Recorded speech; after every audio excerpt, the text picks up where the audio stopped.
What's up mga idol, is ngayon araw is mag-ano tayo ng motor natin, mag-change oil tayo kasi nga nung nagpapunta tayo sa San Isidro is nagtirik, baka yun nga langis ang nakawala sa kanya. So tara, samahan nyo ako, mag-change oil tayo, change oil at gear oil natin, papalitan natin sa Road to Fashion kasi halos mag 6 na buwan na ata yun nawala, or isang taon na nawala yung oil natin na hindi tayo change oil. So tara, samahan nyo ako ngayon araw trash. At yan magpapalit na tayo ng ating gear oil. Yan, change oil yan. Tinula ko na dyan yung ating motor sa Fashion. Actually pangalan natin dyan is Rata. Si Rata is Fashion 125. Yan. Distance concept gagawin natin yan kay Rata. Wala pa tayong budget na papapinturan natin sa kanya. So yun, tara samahan nyo ako.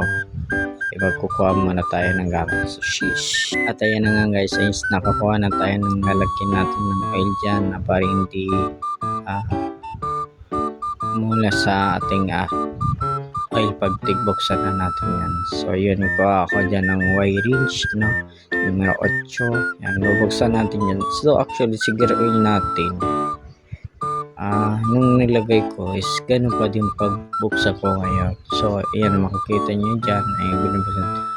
Pakaliwa pala niya, ay pakanan. So yan, binuksan ko na siya dyan. Yan, kung makikita nyo, makita nyo, puting-puti pa siya dyan. Ay, yung original na oil na nilagay ko dyan, ganun pa din hanggang ngayon. Yan. Ginawa ko kasi, pero actually pwede pa naman. Kaso, mas maganda yun na ano yung panam natin. Yan. Ganyang katibay ang passion natin na nagsasabi na hindi daw matibay ang Rossi yun. Kung sasabihin ko sa inyo, ilang taon ko na ito, hindi ko na-change oil, aros 6 na ban or 1 taon ko hindi siya na-change oil. Ang gear oil niya parang walang bawas siya. Yun. At yun na nga,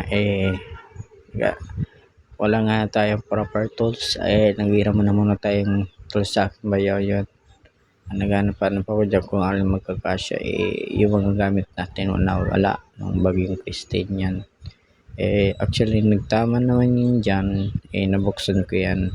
Kasi yung oil niya is wala na talaga, halos konting-konti na lang yung oil niya nung nabuksan ko siya. So yun, tara samahan nyo ako natin na makina. Ayan nga guys, nabuksan na natin dyan si oil natin.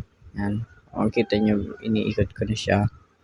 Actually napag-ikot ko dyan, kung makikita nyo, wala siyang lumabas, is kunti na lang, mababasag na yung makina natin, no?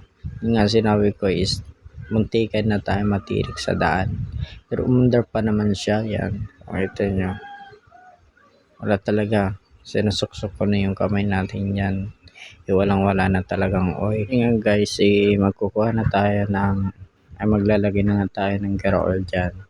So yun, pinagsan ko na. So tara, samahan nyo ako.